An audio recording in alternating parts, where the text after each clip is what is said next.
I really did not want to make this video today, but I feel like I should and that I need to. Yesterday I had a horrible visit with my geneticist. I ended up bringing my friend along, so I do have a witness, but it just did not go how any doctor appointment should go. So as you already know, I was diagnosed with POTS in Pittsburgh by an EP cardiologist. And then I came to Canada, and now I have a cardiologist who's actually the director of cardiology, and in the same exact office is my geneticist, and he is excellent. Both EP cardiologists have run the stress test, ECG, EKG, Holter monitors, you name it. The only difference was I had the tilt table test done in Pittsburgh and not in Canada. But turns out I didn't really need it because I had already had it done, and the cardiologist here ran so many tests on top of that. So anyway, the cardiologist here diagnosed me with postural hypotension, low blood pressure induced tachycardia. Basically, he thinks that EDS is messing with my blood vessels directly, and it's not dysautonomia. Well, my geneticist and him do not agree with each other. So yesterday, my geneticist thought it was a good idea to try out the active stand test and play cardiologist at my visit. So many things have went wrong during this visit. Number one, the nurse came in the room. She said, okay, we're gonna do this. And I said, okay, no problem. But she started out with me sitting instead of laying down. Was mistake number one. Mistake number two was her telling me that she could already see that I have POTS. Mistake number three was, and I cannot believe this actually happened, leaving my friend in charge for the rest of the test while she walked out the door. And then the geneticist comes back into the room to tell me that he does not think that I have POTS based on his really piss poor active stand test.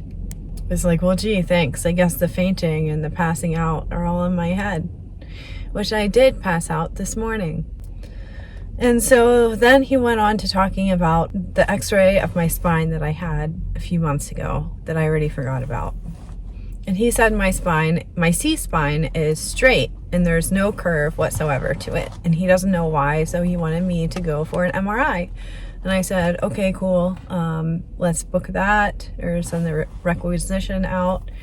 And then he started pressuring me to go through a private system and pay $700 to get this done.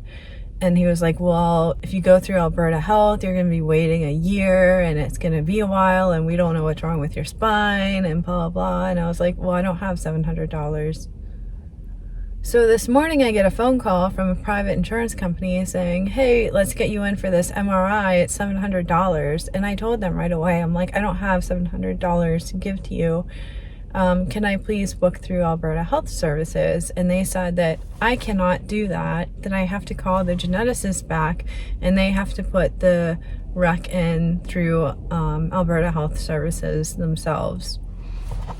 So I had to call the geneticist back, and I told them, I spoke with the receptionist and I was like, this is what happened at my appointment yesterday.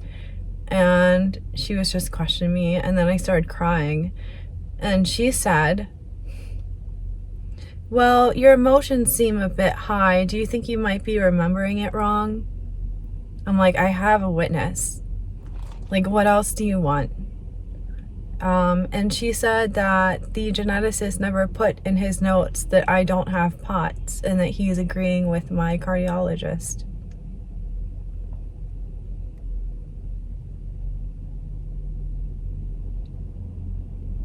So why put me through that hell then?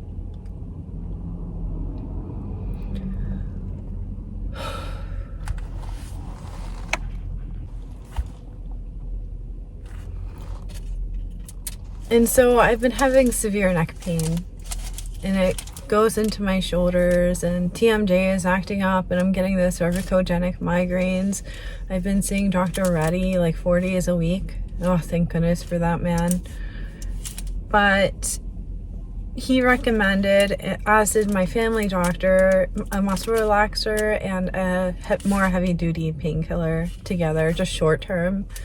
And so I took the prescription over to my pharmacy because I need a compound pharmacy since I need liquid medication.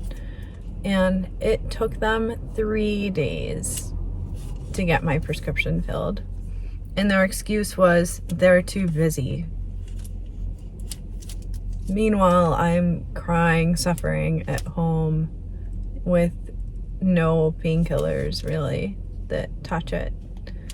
And so that was 3 days of heck. And then the geneticist thing happened yesterday, and just feel like so alone almost. Like, I know I'm not alone, but when all this happens all within a week period, it's not okay to gaslight someone when their emotions are high because of what is actually going on. This is a reaction of the piss poor healthcare system in Canada.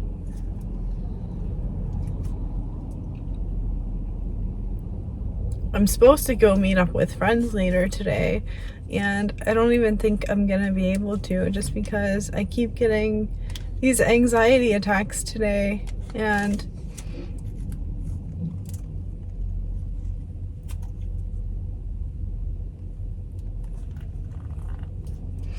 I don't know what to do about it. I've thought about trying to find a medical person to go with me, just to accompany me to my doctor appointments, but I don't even know how to look for that, or even if I have the money to be able to afford something like that. But I just feel so gaslighted and just stepped on. And you know me, I like to be happy and take you on adventures, and I don't think I've ever broke down in front of the camera. I just want the best treatment possible, and I know I'm not getting it right now, and it's not my fault. It's, doctors should all be on the same page. But anyway, I'm gonna go and I'll update you guys in a bit. I hope you're doing well. Syndrome is a group of conditions that can make people very flexible. There's 13 types, but the type we're focusing on is called hypermolar Ehlers-Danlos syndrome, and there's no known gene that causes it, whereas the other 12 types, we know there's a gene, but we know hypermobile Ehlers-Danlos syndrome is the most common. It affects about 1 in 10,000 people, but its cousin, hypermobility spectrum disorder, affects about 1 in 600 people, so it's actually not as uncommon as we think to be hypermobile and to have problems related to that. Yeah, and who does it affect, and what are some of the other symptoms that often come with it? Yeah, it tends to affect women more than men, about 4 times more common in women. Can affect people across the lifespan, children up to older adults.